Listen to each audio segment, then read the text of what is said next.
Good evening, mystery enthusiasts. Tonight, we delve into the enigmatic tale of Crybaby Lane in Raleigh, North Carolina. Nestled between modern developments, this unassuming strip of land harbors a history that continues to intrigue and startle even the staunchest skeptics. In the late 19th century, this lane was home to the Nazareth Orphanage, a sanctuary for boys from impoverished Catholic and Methodist families. But don't be fooled by its humble beginnings. The echoes of the past still resonate within this seemingly quiet lane. Over time, Crybaby Lane has been the stage for a series of unfortunate events, transforming it from a place of refuge to a site of chilling narratives. Its present state may not reflect its turbulent history, but the whispers of the past refuse to be silenced. This small strip of deserted grass, once a Roman Catholic orphanage, is now a realm of spooky legends and paranormal phenomena. Our journey takes us back to the late 19th century, when Father Thomas Price, a man of faith and compassion, founded the Nazareth Orphanage. Picture a haven, a sanctuary for boys with no place else to go, a beacon of hope in an otherwise bleak world. The orphanage was a home to many boys, though not all were orphans in the truest sense. The majority of these young souls were Catholic and Methodist boys, sent to the orphanage due to their families' dire circumstances rather than lack of parents. Their families, crushed under the weight of poverty, sought refuge for their children in the caring arms of the Nazareth Orphanage. It was a place of salvation, a place where these boys could find shelter from the storm of life. Though not orphans in the traditional sense, they were nevertheless children in need, living under the caring watch of Father Price. It housed Catholic and Methodist boys, mostly due to their families' poverty, rather than being true orphans. The first major fire at the orphanage broke out in 1905, allegedly spreading from the nearby Dorothea Dix Hospital.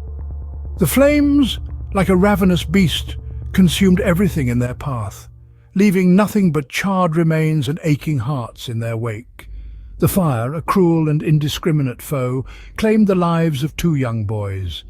The laughter and joy that once echoed through the halls were replaced by the deafening silence of loss.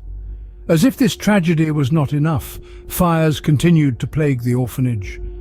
Like a recurring nightmare, flames danced once more in 1912, leaving behind a trail of destruction and despair. The final blow came in 1961, a fire that marked the end of the Nazareth Orphanage. The once lively institution was reduced to ashes, its remnants a stark reminder of the past, filled with joy, sorrow, and unfathomable loss. Subsequent fires followed in 1912 and 1961, eventually leading to the destruction of the orphanage. Following these tragedies, reports of paranormal activities began to surface. A shudder of fear would run down the spines of those who dared to venture down Crybaby Lane. The air would grow thick and heavy, punctuated by the chilling echoes of children's cries. The whispers of the window would morph into the agonizing scream of the young boys who once resided in the Nazareth Orphanage. Late-night wanderers often spoke of an eerie feeling of being watched, a sense of dread that would seep into their bones, making their hearts pound and their palms sweat. They would recount hearing the phantom sounds of a fire crackling, the heat of invisible flames licking their skin. The air would fill with the smell of burning wood, a haunting reminder of the devastating fires that once ravaged the orphanage.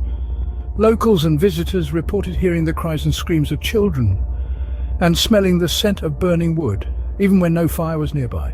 Today, the original site of the orphanage has been redeveloped, but the legends and spiritual energy of the orphanage remain.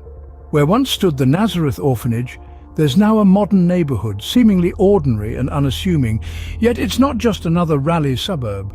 The echoes of the past still resonate here, casting a long, eerie shadow over the present. The tales of Crybaby Lane persist, entwined in the fabric of the community, passed down from generation to generation. Despite the transformation of the physical landscape, the spectral imprint of the orphanage endures. The cries of the lost children still echo in the night. The scent of smoke lingers in the air, and the unsettling feeling of being watched remains. The story of Crybaby Lane isn't just a chilling ghost story. It's a testament to the enduring power of legends and the collective memory of a community. Indeed, the story of Crybaby Lane has carved its own life in local lore and paranormal narratives.